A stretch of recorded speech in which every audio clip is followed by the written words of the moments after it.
Okay.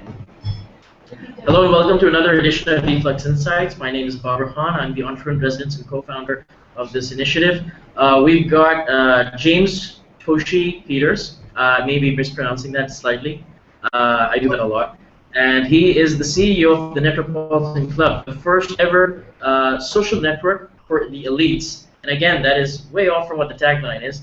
And we're lucky to have him for an interview. We're going to be talking about customer acquisition, customer retention, how he came up with the idea in itself, and how he's taking it forward, and as well as some surprising revelations of what his other background, what his other work and skill sets are. And yeah, that's going to be the best part, I think. So James, thanks for taking out the time to speak to us. Always great to have someone like you taking out the time for Middle Eastern business, which is an oxymoron sometimes. So thank you for giving your time, and let's get into the first part. How does a composer, music composer so renowned, get into social networking and get into this space? Well, Bummer, this whole concept came to me because I travel a lot in my music work, and because of that, I spent a lot of time alone in hotel rooms at night. And I started looking around for a social network online where I could maybe meet some new people who had my particular life experience. And when I'm talking about that, what I mean is, and I know it sounds very arrogant, but I'm middle-aged. At some point in your life, you really reach the conclusion, that as an orchestra conductor, my life isn't like that of most other people. And I know there's other people who live unusual lives too. And my original intent was trying to find a community of people made up of those people. And I couldn't find it online. And that was the whole genesis of starting this whole 4-year trip of launching this thing. All right, so it was based on a personal need, and that's how most of the businesses these days are being formed, be it Airbnb, be it Foursquare, and all those others. So the first, like we mentioned in the pre-interview, so one of the first things that comes to people's minds when they talk about this sort of business is that very few people are really ready to pay for a service like this. So pre-Snowden era, people would not be willing to pay to be on a social network, to pay to use Gmail. But now that they know that they're being tracked, now that they know that their lives are being intruded into, they may be more willing. So how did you, for example, come up with the price point that the entry is $9,000? And do you expect that non-elites would come in expecting, because it's about a profile, so you could say that being elite or being wealthy is a mindset, or it's not necessarily about the amount of money you have in your bank, it's about the amount of money you got here, but that's a very fluffy concept. But do you expect that on top of the people who have the 9,000 to spare, there would be people coming into the site who are coming in purely from a business development perspective, knowing that this is going to be an exclusive network where only network parties will be able to market to each other? Do you expect like the head of business development of big companies to come in purely from the perspective that they're going to sell, golfing supplies? Again, I'm being stereotypical about rich people buy golfing supplies, virtue phones, and things like that, yachts or planes, and all the other things. So, just to get your perspective on that. We're certainly not naive. I mean, we expect that to happen. And that's not necessarily a bad thing. We're not allowing direct solicitation in the club. The club is ad-free, and as you pointed out, especially like post-Snowden era, the primary thing we are offering is privacy and exclusivity. As far as the price point, I have to tell you that we spent 2 years trying to decide, of hard, heavy research, trying to decide what to pin it at. And you have to understand our analogy is real-world social and country clubs. I mean, this is the online version of that. And I don't. A lot of people don't like to hear this, but many people worldwide pay considerable sums of money to belong to these local social and country clubs all over the world. I will give you some figures that I learned during the research we did, and that is 1 out of every 200 people on the planet makes over $1 million US a year. That's over 30 million people. It's 1/2 of 1% of the whole populace of the planet. It's 2% in the United States alone. And so there's many people worldwide who belong in their local communities to social and country clubs. The one thing we're offering, of course, is a global perspective. I mean, if you join a club, a real world club in your town, you're usually networking with people in your community. And the one thing we can do online, of course, is that we can create a global community that does the same thing. So, but you are right. The primary thing we're offering now is privacy. That is the primary thing. So when it came to setting the price, we looked at what real-world clubs were charging all over the world. And of course, the thing is, in the Netropolitan Club, well, you can't golf and you can't eat dinner, right? I mean, so the analogy doesn't completely hold true. But for that reason, we decided the price had to be much lower. So you did hit on something that's really true, and that is, and the press has kind of twisted this or confused this a little bit. The club isn't really for wealthy people. The club is for people who feel serious enough to pay the fee. And that's a slight difference. And you did say, too, that most of the people involved are probably going to be business leaders and cultural leaders. Well, usually, as a generalization, most of those people make a good deal of money. So, although, yes, most of the people in the club eventually, when the club matures, will probably be wealthy. It isn't really the criteria. The price exists because after the research we did, we came to the realization that most of the companies that had tried to do this previously had failed. And the reason they failed is because they couldn't vet the members correctly.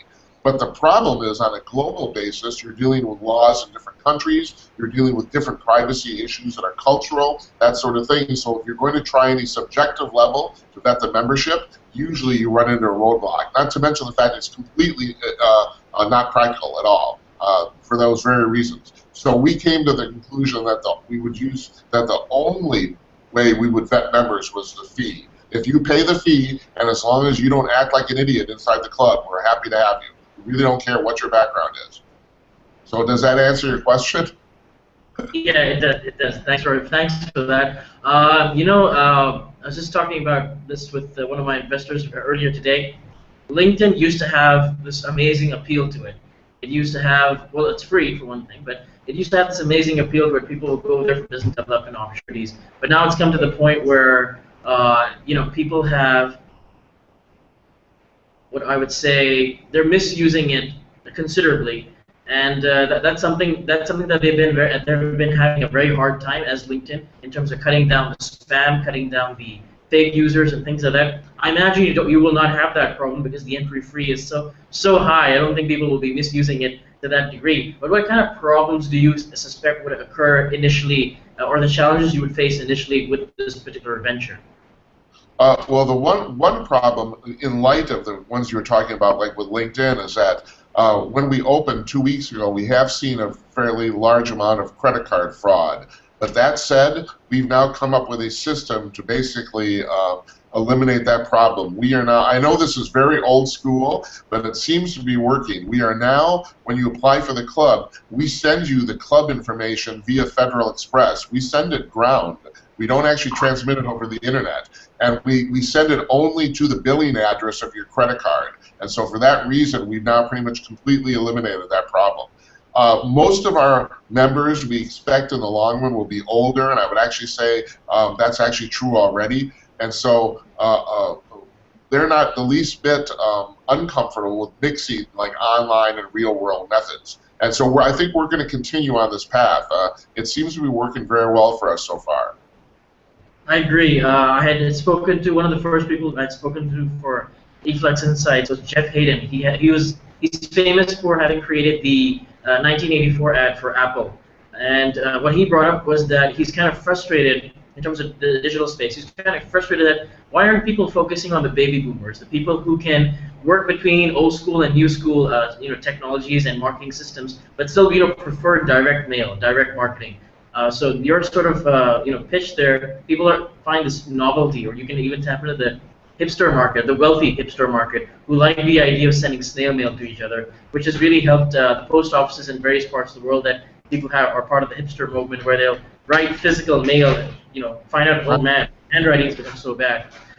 So that's something that you can definitely tap into, and that's a very good security countermeasure. But you may have seen an enormous influx of traffic on your site, and I remember seeing a case study where people had mentioned, or you had mentioned in a open letter that there's a large inflow of traffic coming in. So how are you solving that sort of problem where down the road there will be people? Again, you mentioned it's not for elites; it's for people who want data security and want their privacy protected and want to have an experience that is their own, and that is basically the digital version of a country club. So down the road, this will grow enormously in popularity, and people will pay any sum of money to get out of the watchful eyes of the NSA, if you will. So, or other organizations of the sort that want to misuse information. Down the road, when you get this sort of traffic coming in, how are you, protecting or, strengthening your systems at the back end, and ensuring that maybe the site doesn't go down, or ensuring that you can handle as many load of customers coming in as possible. I can't, for obvious reasons, I can't address specific security solutions we put in place. Now, when we opened 2 weeks ago yesterday, and when we expected we kind of expected the enormous amount of traffic based on the fact that a lot of people thought what we're doing is relatively outrageous. But what happened the following weekend is we were subjected to a really, really massive denial of service attack. And we were expecting those attacks, but not on the scale that it came. And I'm still actually quite astonished at how big it was. It was the type that usually goes against major banks and government institutions. So I guess there are people who don't like what we're doing.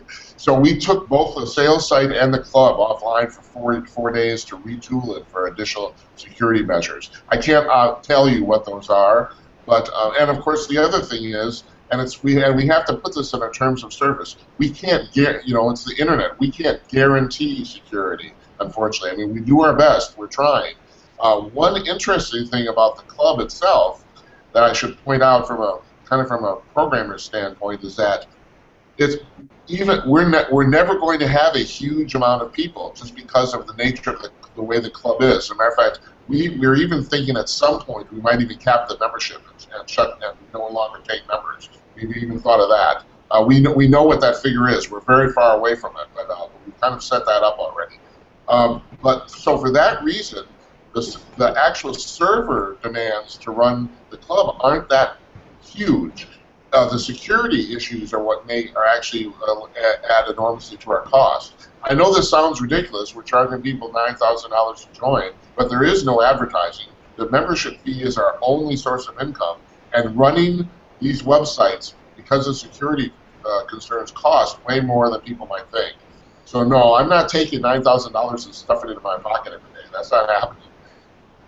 And it'd be pretty cool, since you're mentioning that there might be a cap down the road. It might be a cap of how many people can become members. So that will really, it's one of those things where you don't know what you got till it's gone. So when people know that it's limited and maybe it's just beyond their reach, they'll want to get it more. So maybe if you have, for example, I'm just putting a number out there, if you put a cap of 1,000 members, let's just say, right? So it'll be a prestige type element for people who are the 001 member. The first guy who signed up and paid is member number 001, and he can flash that around, and that'll become his calling card. That might be his black card of MasterCard, if you will. To a certain extent, it'll be part of this elite club of people who are the first 10. The testers, the influencers, what do you want to call them? The way LinkedIn calls certain high net worth people influencers, you would probably put them in a category of some sort, and people would probably say that they're part of the Netropolitan 100. Or the Netropolitan 500, the way Fortune, categorizes businesses.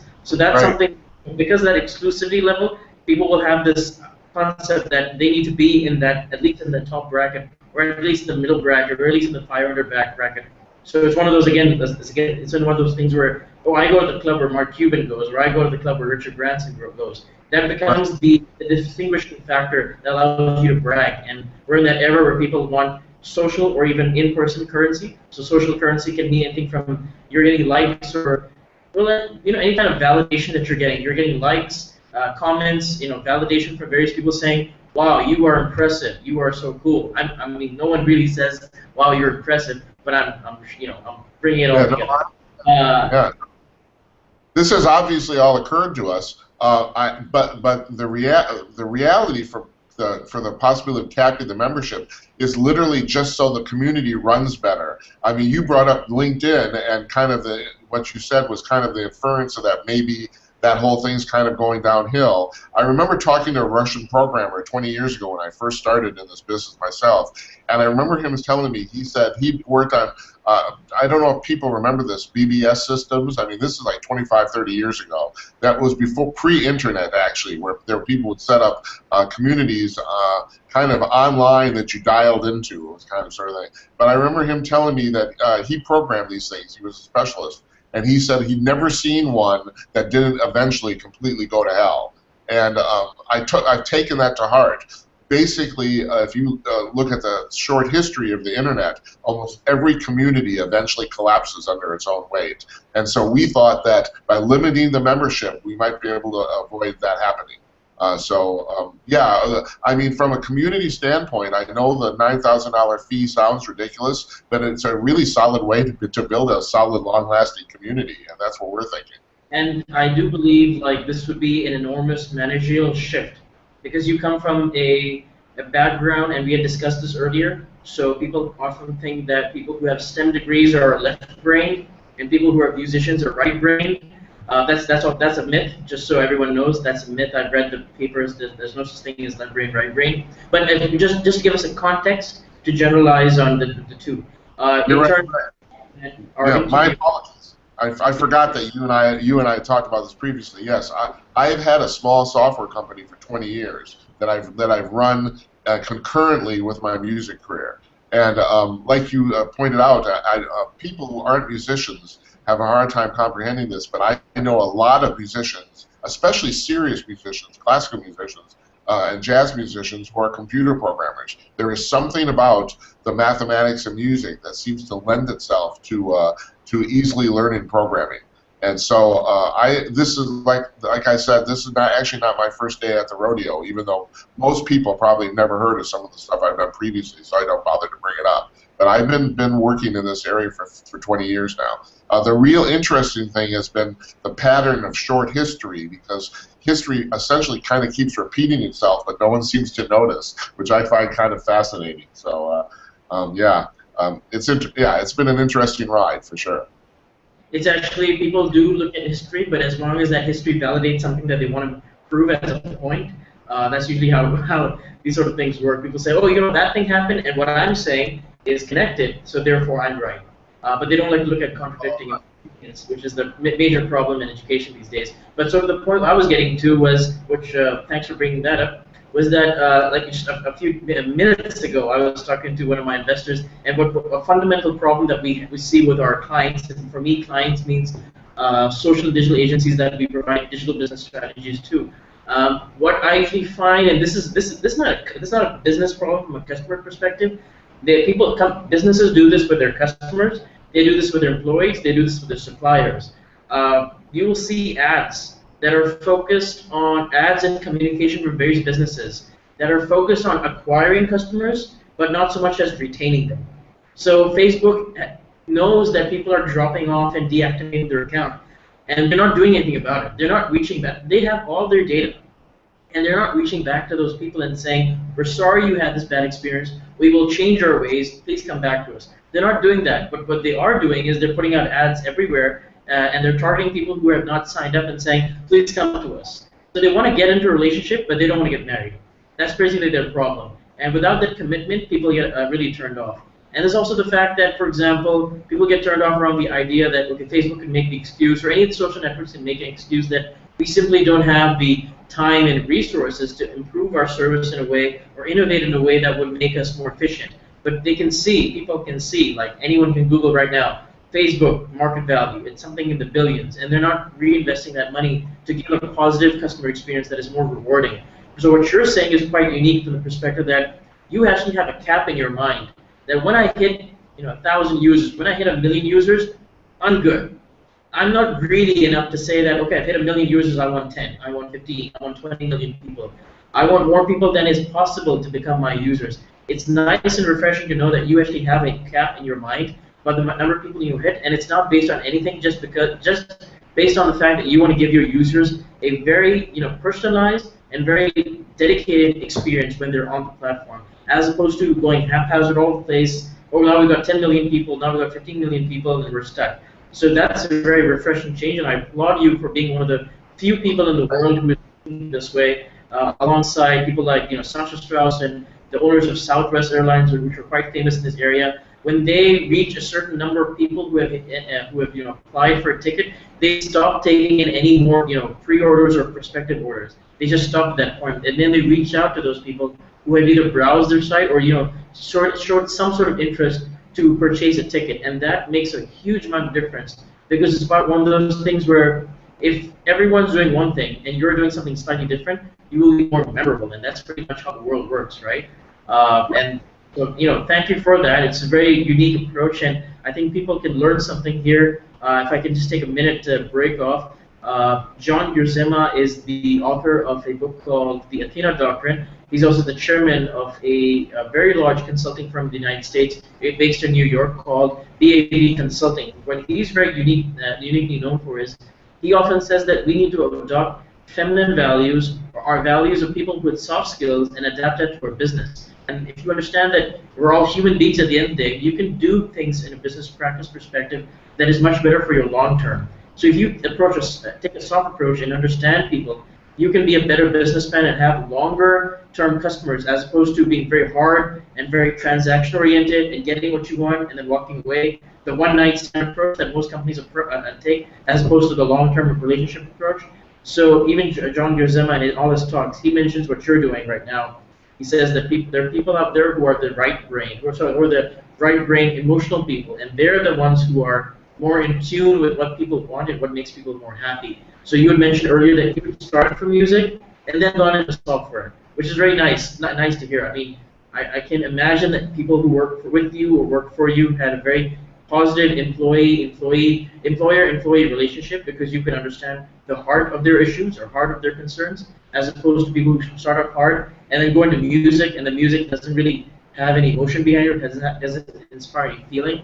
The way, if I could mention one of your competitors, or you could think collaborators, Hans Zimmer's music usually brings people to tears, and that's very hard to do with music that has no words behind it, just instrumental music. So that's very nice. Sorry for divesting. I just thought I'd bring that up because it's very rare to find out that someone is comfortable with just having enough, and you can be content with what you get, and then you want to just focus on the people who have come to your site, and you want to make things better for them, which I'm sure the community that comes on will appreciate immensely.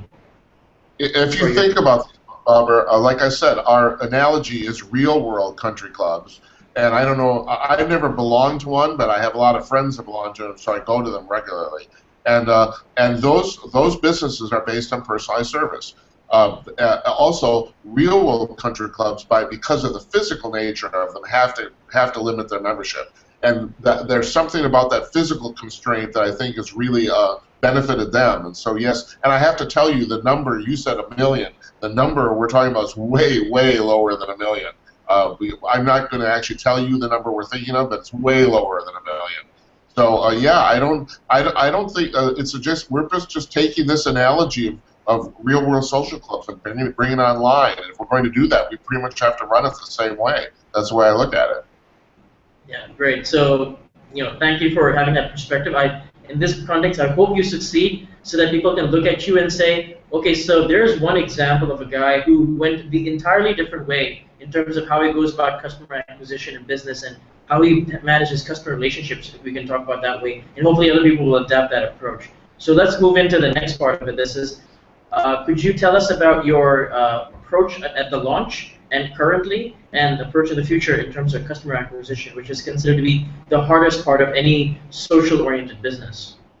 Well, the one problem we have is that our business model is completely untested. I mean, that we've done nothing technologically new here, nothing innovative technologically at all. If we've innovated anything, it's the fact we're using a completely new business model. So in that sense, it's difficult for us to figure out what our customer acquisition costs. Right now, we're concentrating on using press publicity and highly targeted online advertising, which I won't mention our online sources or advertising venues, but yeah, that's the two approaches we're using to customer acquisition right now.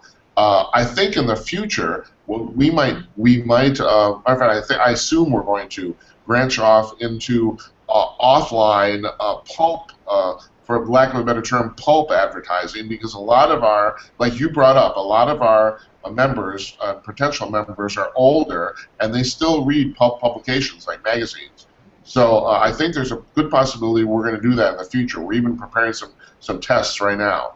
But that's the actual problem here, is that no one's actually run this business model before. So in some ways, we don't know what to expect. And also, like we were talking before we went on the air here, you and I said, our success is not assured yet. I mean, it looks like this is going to work, but people, we do have paying customers, but we're not positive. So I mean, considering the fact we were offline for 4 days, we've basically only been open now, I think, 11 days, if I'm right. So we have a little ways to go before we find out whether this is going to work. But it does appear that it's going to. I'll tell you that right now. So it's one of those things where like the consumer goods equivalent that we're going through is when all the product runs out in the retail stores. So the marketer or the CEO, he's happy that yes, everyone bought it out. We're sold out. Supplies are finished. But that means that the remainder people who are still asking for a product, they're a little upset. They're like, why is the site down? I mean, I wanted to sign up. I'm going to change the windows and all that. James, I need to apologize. We will edit this part out, what I'm about to say next. We're having a bit of a problem in terms of the network on our end. I'll call you right back, all right? I'll have to check for what. I'll call you right back, all right? Thanks. All right, very good. Thank you. Great, bye.